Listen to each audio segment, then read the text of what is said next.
Okay, I'm going to try and play another game here on 81 Dojo as a guest. Log on. And I was going to do something slightly different this time. Rather than, challenge someone who's already waiting. There are a couple players waiting. I was just going to click on the wait for game button and just go with the standard time controls. Say OK. You can only play non-rated games when you're a guest. But you can be challenged by a rated player, so sometimes you get to know the rating of the person you're playing against. And while I'm waiting for a game, I thought I could talk about what I've done recently. Let's see, what is my name? Am I guest C4 again? Yeah, guest C4 A6E0. So yeah, I've been playing on Shogi Dokuro using the Lesser Kai engine, which is the one that comes built in. And I discovered it's a pretty weak engine, so I even was able to beat it once. But it still beats me all the time, almost all the time now. But if you make a mistake, it'll find the mistake and it'll punish you. So it's a good way to try and weed out the blunders in your play, trying to teach yourself not to leave pieces hanging. It just doesn't defend very well. So if you don't blunder anything and you just kind of move your pieces forward and try to checkmate him, then you sometimes will succeed in doing that. So it's fun. Oh, here's a challenge. Let's accept this. So I get to play a one Dan player. Okay, you click on, where's Greet? Greet is somewhere. Here, down here, right. Say, onegai shimasu, and then he made a move. So let's make a move. And then let's switch to the close-in mode. So you can see the board. So he played there immediately. Let's go ahead and push forward.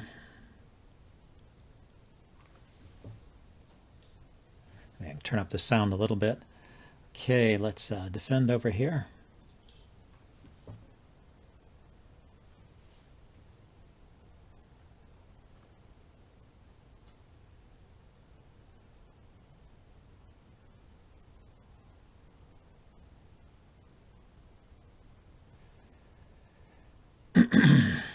He's thinking.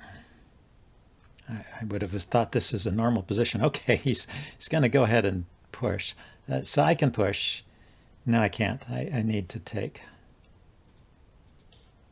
Because if he were to take my pawn with his rook behind it, then I'd be in trouble there. But what I can do is I can push here now and get a similar exchange going.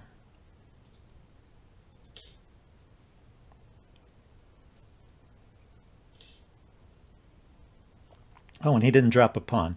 So I can drop a pawn now.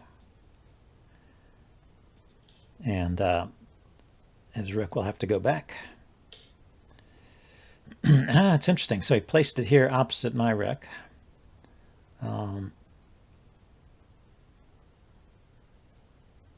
Let's go ahead and get the pawn in front of the bishop going.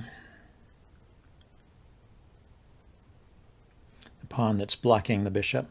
Let's see, I have a tool, a drawing tool. The bishop, oh, he took. The bishop goes along that diagonal there. I just wanted to do it to see if it works. Okay, back to the game. So he took, I'm going to take with the silver here.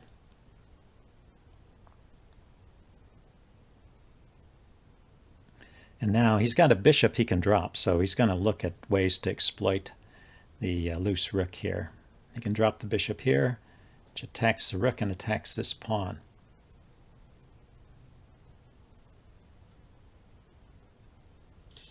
And he does, yeah.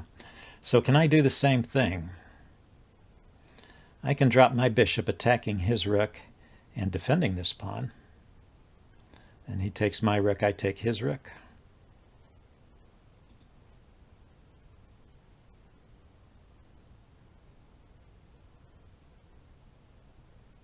He only has pawns to drop, and he can't drop a pawn here. So that means he can't block my bishop. So he takes my rook. I will take his rook. And I'm still defending this pawn that his bishop was attacking. Can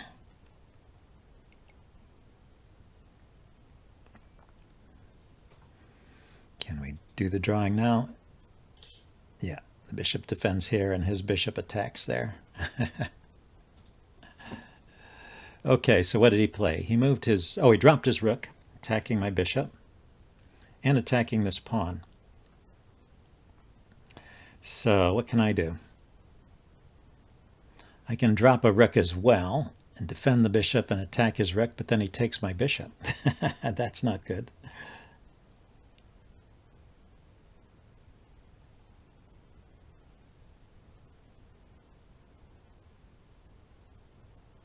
I can defend the pawn.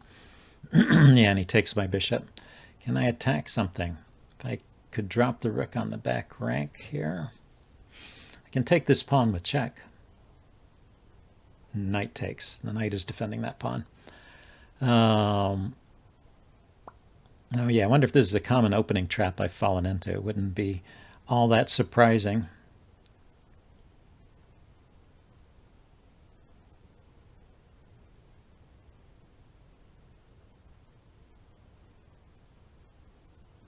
So it seems I can either defend the bishop or move it. There's no way to attack his rook that also defends my bishop or keeps him from taking it. I could counterattack his bishop. His bishop is not defended there.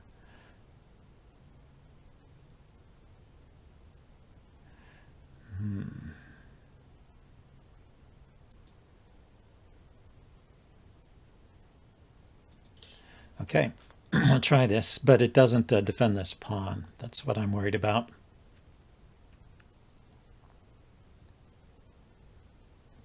But my idea is if he plays bishop takes, well, I guess I have to take.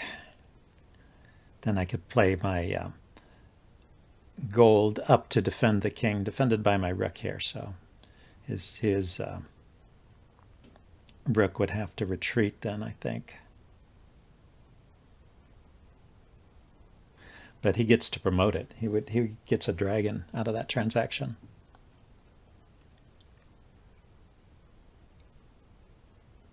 Or he could take my my bishop and I take his bishop. Well, I'm glad he's taking the game seriously, even though he's a one-down player. He's probably going to just kill me when things get complicated here. But well, so far, what are we? Move 24. Move 24, and things have already. We've already had multiple exchanges. What did he play? He dropped a pawn. Oh, he dropped a pawn on my rook. I see. Pulls my rook away from... yeah, so he takes there. So I'm going to take. And then bring my gold up to defend. I would have preferred to have the rook there, but I guess this works. He has to go back. I mean, I thought he could have played that right away. I don't know why he needed to distract my rook, but he felt he had to. So the dragon has the moves of a rook, plus it can move to any of the squares. It has the moves of a rook plus the moves of a king, so it can go to any of the neighboring squares, plus it can... Okay, he's going to keep dropping pawns. I see. Do I see? No, I'm not sure what he's doing with that. He's got a bishop he can drop. So he's probably luring me onto a square where the bishop will attack it, huh?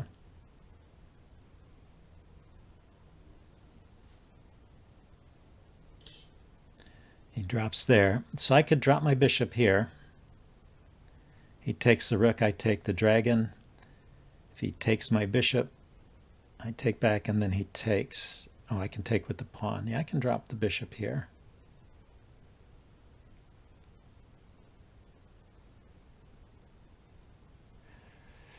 See, I drop the bishop here. He takes the rook, I take the rook. Then he takes... Oh, those pawns are defended by the knight. I was going to say I could take one of those pawns, but the knight is defending both of them.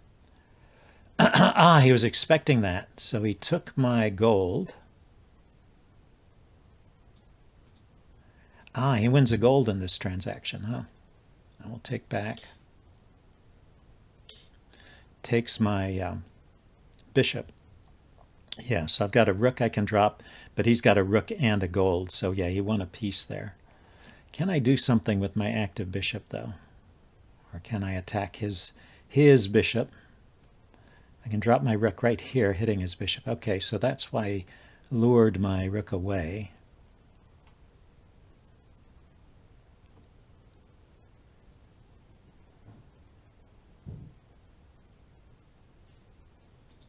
Let's go ahead and do that.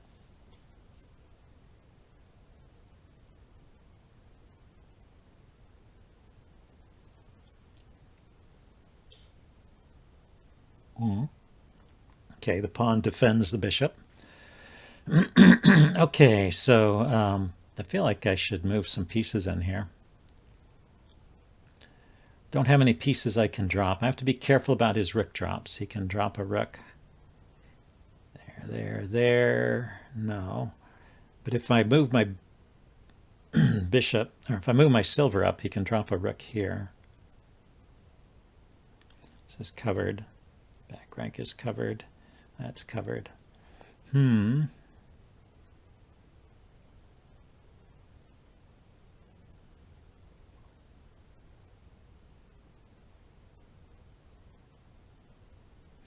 I get some more pressure on this pawn? Maybe try and take it.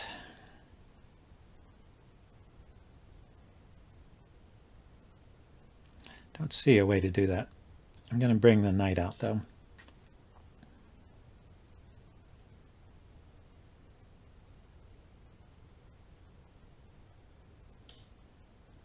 Okay, brought the pawn forward. So he's going to push it to this square, I guess, which is not defended. So I'm going to have to bring my bishop up to defend that.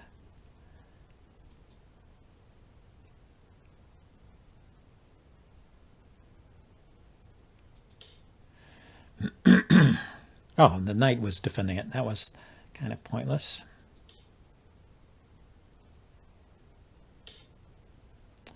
The rook goes there. He opened up the diagonal for his bishop when he played that move. So now the bishop defends the rook, and the rook attacks my king. Let's see. So I can't go this way. I can go this way. That's the only legal move. Or I could resign. Let's go ahead and make the legal move, right? And then he drops a gold. And I just wanted to illustrate this. I have no legal move here. I can't take these pieces. They protect each other. Even if the bishop weren't there, they cover the squares of my escape. So you have to resign here. And then you say, thank you for the game. It's just an interesting, let's go back to the other view. There we go. And I just wanted to say it's an interesting wrinkle in the game. And when you're in checkmate, the game doesn't end. You actually are supposed to resign. And of course, one way to lose is by trying to move your king. Any move you make is illegal, and then you will lose. But making an illegal move is considered a poor way of resigning. So when you see you're in checkmate, you should resign. And I could have resigned the move before when it appeared that my position was hopeless. But anyway, just wanted to point that out. So I hope you guys enjoyed that, and I'll see you next time. Bye.